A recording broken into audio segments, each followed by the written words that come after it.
Ինչպես ձեր հիպոթեկային վարկը դարձնել ավելի հեշտ, ավելի թեթև։ Դրանք այդ բաժնետոմսերի գրավադրմամբ վարկեր են վերցնում եւ որը թույլ է տալիս հարկեր չվճարել։ Դիմել երկարատև երկարաժամկետ հիպոթեկային վարկի, թե ամեն դեպքում երկար ժամանակ, տարիներ, տասնամյակներ ապրել վարձով։ Ընդհանրապես ամերիկացիները 70-ական թվականներից սկսած պարտքով են ապրում։ Եթե ես ունեմ 100,000 ԱՄՆ $, գնել տուն միանգամից, թե վերցնել հիպոթեկով այդ տունը։ Ես իրականում իմ բնակարանը, որտեղ 15-6 տարի արդեն բնակվում եմ, սկզբանե հիպոթեկով եմ ձեռք բերել մի մասը։ Ողջույն սիրելի ունկնդիրներ, Պարզից Պարզի շրջանակում այսօր շարունակում ենք Pars Talks շարքը եւ այսօր կխոսենք հիպոթեկային վարկերի մասին։ Եվ նաև կխոսենք ինչպես ձեր հիպոթեկային վարկը դարձնել ավելի հեշտ, ավելի թեթև ձեզ համար։ Իսկապես շատ կարևոր թեմա ենք այսօր քննարկելու, ինչպես եւ մնացած մեր բոլոր թեմաները, որոնք մենք քննարկելու ենք Pars Talks-ի շրջանակում։ Հիպոթեկային վարկ եւ ընտանիք կազմել, ըստ ձեզ կապը երևի թե ակներևա։ Բավական անմիջական։ Այո, 30 տարեկանից հետո ամեն դեպքում մեր ժամանակաշրջանում շատ ավելի հաճախ են դառնում խոսակցությունները ու հարցերը այն մասին, թե երբ ես կազմել ընտանիք, երբ ես ամուսնանալու։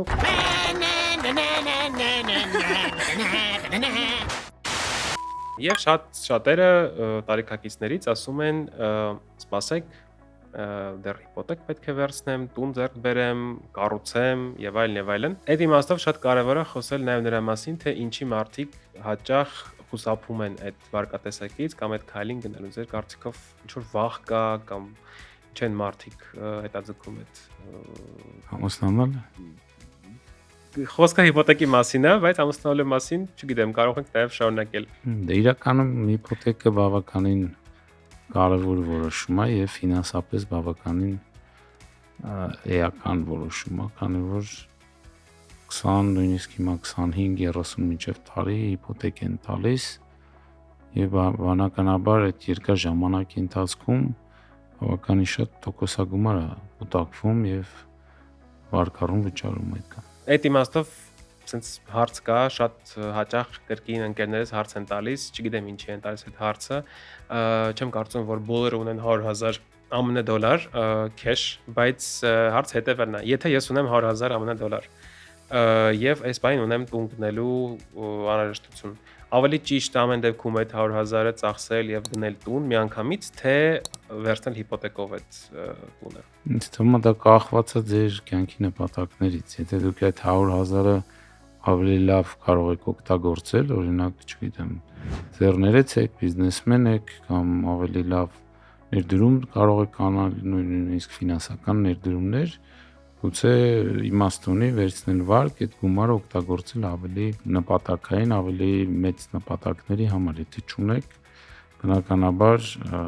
ավելի լավ է այդ գումարը ձեռք բերել։ Լսել եմ հաճախ հոլիվուդյան աստղերը կամ պարզապես աշխարհահռչակ հայտնի մարդիկ, դերասաններ, երգիչներ հաճախ չեն գնում տունը կամ գույքը միանգամից, այլ դիմում են էլի հիպոթեկային վարկի կամ վարկի եւ այդ միջոցով են ձեռք բերում այդ գույքը։ Կարծում եք տարբերությունը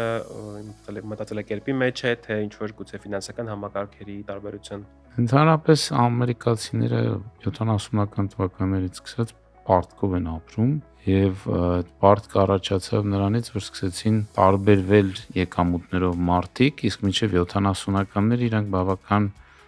մոտ սպառողական ոնց որ վարկագիծ ունեն եւ որպեսի հարևաններից, որոնք սկսեցին ավելի շատ վաստակել, օրինակ ինվեստիցիոն բանկերները, որպեսի շատ չտարբերվեն իրենց տաներով, մեքենաներով, մարդիկ սկսեցին վարկերով այդ տարբերությունները փոխհատուցել։ Դա ուրիշ հանգամանքներ էլ կա Ամերիկայում, օրինակ դա կապված է հարկերի հետ։ Հարուստները, որոնց ունեցվածքը հաճախ ոչ թե փողի տեսքով այլ օրինակ արժեթղթերի, բաժնետոմսերի, դրանք այդ բաժնետոմսերի գրավադրմամբ վարկեր են վերցնում եւ որը թույլ է տալիս հարկեր չվճարել։ Բաժնետոմսը եթե վաճառես պետք է հարկ տաս, իսկ վարկով գումարը վերցնես նույն տունը ձեռք բերես, հարկ չի առաջանում։ Եվ այսպես հիպոթեկային վարկը տալիս է հնարավորություններ, բայց նաեւ լինում են դեպքեր, երբ որ Մարդիկ դժվարանում են նույն տոկոսադրույքը վճարել կամ կարծում են եւ իսկապես այդպես կարող է լինել, որ տոկոսադրույքը լինի բարձր։ Այդ դեպքերում ինչ հնարավորություններ կան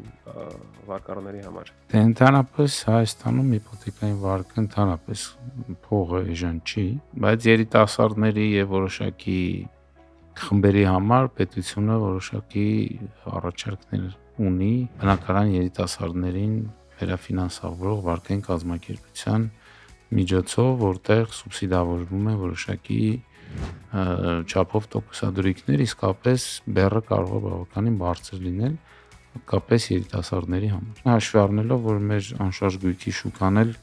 վերջի տարիներին բավականին աննորմալ ձևով արժևորվել է կապված տարբեր հանգամանքների հետ, ներհոսքի, հարևան երկրներից կտրուկ բարձրացան անշարժ գույքի գները, բնականաբար ինչքան թանկ ակտիվ է, այնքան վարկի գումարն էլ է բարձր եւ բարձր գումարի դեպքում 12, 13, 14% տարեկան վճարները բավականին զգալի են։ Բայց հնարավորություններ կան նվազեցնելու տոկոսադրույքը, եթե մարդիկ դիմում են հիպոթեկային վարկի տեղափոխման հնարավորության։ Դա էլ մյուս առանձնահատկությունն է մեր ֆինանսական շուկայի, որ վերջի տարիներին բավականին բանկերում իրացվելիությունը ավելացել եւ մրցակցությունը շատացել է Եվ կարելի է ուղղակի ասել նաեւ վերցրեք ձեր հիպոթեկային վարկը, իսկ եթե դուք արդեն ունեք հիպոթեկային վարկ եւ պատրաստվում եք ձեր վարկային բեռը թեթևացնել, վճարել ավելի ցածր տոկոսադրույք, ապա արեք դա, տեղափոխեք ձեր վարկը Արարատ բանկ, վճարեք ավելի քիչ եւ շունչ քաշեք։ Եթե հաշտարարտ ստանալու եք Արարատ բանկով, ապա ունեք նաեւ մինչեւ 0.5% տոկոսադրույքի նվազեցման հնարավորություն։ Դե լավ, անցնենք բլից հարցմանը։ Հնարավորություն կտամ նաև իմ ընկեր Դավոյին իր հարցը ուղղել այս հաղորդման միջոցով։ Պատկերացնենք ինքը 35 տարեկան է, եկամուտը կազմում է 500,000 ամսական աշխատավարձը եւ հիմա Դավոն մտածում է վերցնի թե չվերցնի հիպոթեք։ Ինչ խորտ կտակ Դավոյին։ Ինչքան է վարկի մարումը Դավոյի։ Դե ենթադրենք, որ տունը, որ ուզում է գնի, գտնվում է Աչափնյակում, նորակառույց շենք է եւ մոտավորապես 30-ից 40 միլիոն ընդհանուր բնակարանի արժեքն է։ Դե պետք է հաշվարկ կատարել, ենթադրում եմ ամսական 300,000-ի չափ կարող է մինչև վճարում ունենա, քանի որ հիպոթեկի է դիմում Դավոն, ենթադրում եմ նաեւ ընտանիքա կազմել։ Այո, ընտանիքա կազմել եւ նաեւ ժամանակն է Դավ ջան, որ դու քո Excel spreadsheet-ը բացես եւ ամեն դեպքում այդ հաշվարկները անես։ Ով արտադիր չի Excel-ով Դավոյին ծանրաբեռնենք, որովհետեւ տարբեր կայքերում կան վարկերի հաշվիչներ եւ բանկերի մոտ եւ ABC Finance-ում կարող հանգիստ մտնի այդ հաշվարկները հեշտությամբ կատարի։ Հարցերն է, թե 500,000-ը վաստակում ընդհանրենք 300,000 վճարելու վարկի համար, արդյոք 200,000-ով ընտանիքը կարող է ապրել, թե ոչ։ Եթե չունեն երկրորդ եկամուտի աղբյուր։ Այդ հարցից մյուս հարցն է բխում, արդյոք ճիշտ է դիմել երկարատև երկարաժամկետ հիպոթեկային վարկի, թե ամեն դեպքում երկար ժամանակ, տարիներ, տասնամյակներ ապրել վարձով։ Այստեղ մի քանի հանգամանք կա, նախ ընդհանուր եւ աշխարհում եւ մեր մոտ երիտասարդների մոտ տենդենց կա սեփականության շատ չձգտել, բայց մյուս կողմից մեր հայերի մոտ բավականին տարածված է գույք ունենալը։ Դա որոշակի ապահովություն է տալիս։ Gen Z, բայց հայ Gen Z-ները ամեն դեպքում տարբերվում են։ Այս հանգամանքը նա է, որ մեր մոտ շուկան այդքան էլ դրամաբանական չի, այսինքն եթե ձեռք բերես անշարժ գույք եւ վարկով 10, չես աշխատի գումարը, ինչ որ նույն գումարով ենթադրենք ավան դներ կամ պարտատոմս առներ, բայց պետք է հաշվառնել, որ դա անշարժ գույքն էլ արժևորման հատկություն ունի եւ վերջի տարիներին դա բավականին անշարժ գույքերը արժևորվեցին։ Պետք է մի քանի բաներ կողքի դնել, ծանր ու թեթև անել եւ նոր որոշում կայացնել։ Իսկ դուք հիպոթեկային վարկ ունեք։ Ես իրականում իմ բնակարանը, որտեղ 15-6 տարի արդեն բնակվում եմ, սկզբանե հիպոթեկով եմ ձեռք բերել մի մասը,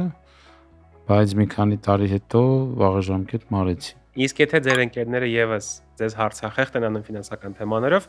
պարզապես ուղարկեք այս հոլովակի հղումը նրանց ամեն թողարկումից հետո եւ ազատել ձեր գլուխը այդ հարցերից։ Սիրելի ունկնդիրներ, շարունակեք հետևել Պարզից Պարզ ոդկասթի Պարզ Talks նոր շարքին, բաժանորդագրվեք, սեղմեք զանգի կոճակը եւ կհանդիպենք ապագայում։ I need a dollar, dollar, dollar, that's what